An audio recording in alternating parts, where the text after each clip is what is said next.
इनेलो नेता अभय चौटाला की Z plus security की मांग को लेकर दायर की गई याचिका पर पंजाब एवं हरियाणा हाई कोर्ट ने केंद्र, चंडीगढ़ प्रशासन और हरियाणा सरकार को जवाब दाखिल करने के निर्देश दिए हैं। अब इस मामले की अगली सुनवाई 16 दिसंबर को होगी। अभय चौटाला ने याचिका में जेड प्लस सिक्योरिटी देने के आधार में मिल रही विदेशी नंबरों से जान से मारने की धमकियों का हवाला दिया। याचिका में यह भी कहा गया कि धमकियों के मामलों में दर्ज करवाई गई शिकायतों पर कोई कार्रवाई नहीं हो रही। इनेलो नेता अभय चौटाला द्वारा दायर की गई याचिका में क्या मांग की गई और क्या आरोप लगाए गए, इस बारे में अभय चौटाला के एडवोकेट संदीप गोयल से खास बातचीत की है हमारे एसोसिएट एडिटर अनिल कुमार ने।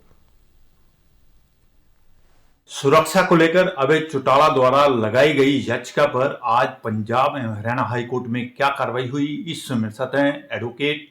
संदीप गोयल। इनसे जानते हैं कि इस मामले में आज अदालत ने क्या कार्रवाई की है। आज अभय सिंह चौटाला जी की तरफ से जो याचिका लगाई गई थी, जिसमें अभय सिंह चौटाला जी ने जेड प्लस सिक्योरिटी की मांग की है और सेंट्रल गवर्नमेंट एजेंसी से वो सिक्योरिटी दी जाए, और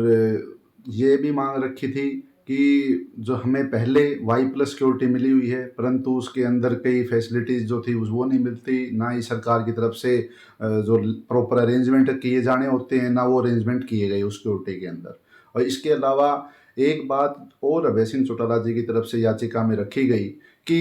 पार्टी के दो बड़े नेता, जिसमें स्टेट प्रेसिडेंट नफे सिंह राठी जी का मर्डर होना, ब्रूटल मर्डर था, एक बहुत बड़ा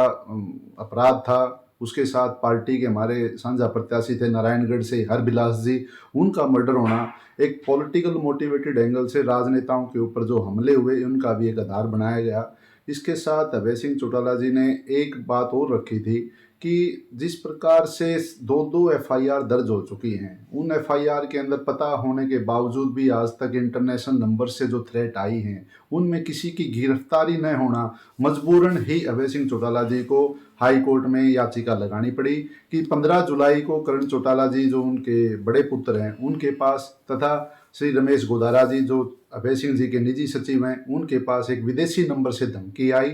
वो धमकी बहुत गंभीर थी।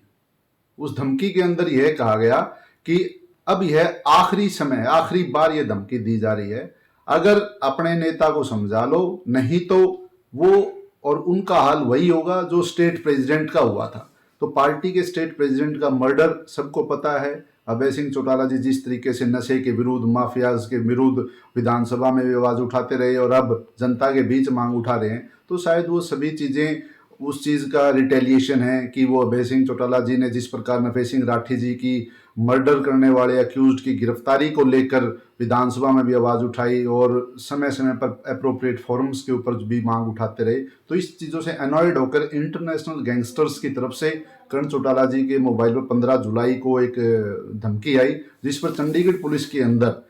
शिकायत दी गई, जिस पर एफआईआर दर्ज हुई। परंतु ताज्जुब की बात है, आज तक अभय सिंह चौटाला जी का रेजिडेंस है, उसके ऊपर किसी भी गार्ड की कोई सुरक्षा का कोई व्यवस्था नहीं की गई है, ना ही उस एफआईआर के अंदर किसी इंटरनेशनल गैंगस्टर की गिरफ्तारी, ना कोई एक्शन लिया गया। और जहाँ तक हमें जानकारी है, उस आई निकल के उस मोबाइल नंबर की आज भी वर्किंग कंडीशन में, जो इंटरनेशनल नंबर से थ्रेट आई वो आज भी वर्किंग है। इतनी जानकारी होने के बावजूद भी ना तो केंद्र सरकार ने, ना चंडीगढ़ प्रशासन ने, ना स्टेट गवर्नमेंट ने कोई प्रॉपर अरेंजमेंट अभय सिंह जी की सिक्योरिटी को लिए किए गए, जिससे मजबूरन अभय सिंह चौटाला जी को हाई कोर्ट का रुख अपनाना पड़ा, जिसमें आज हाई कोर्ट ने संज्ञान लेते हुए केंद्र सरकार, हरियाणा सरकार और चंडीगढ़ प्रशासन को जवाब दाखिल करने के लिए बोला है। और अब यह केस 16 दिसंबर के लिए तारीख दी गई है।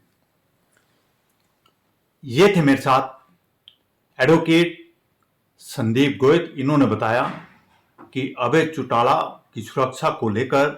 दायर की गई याचिका पर हाईकोर्ट ने क्या कार्रवाई की है। Anil Kumar, total news, Chandigarh.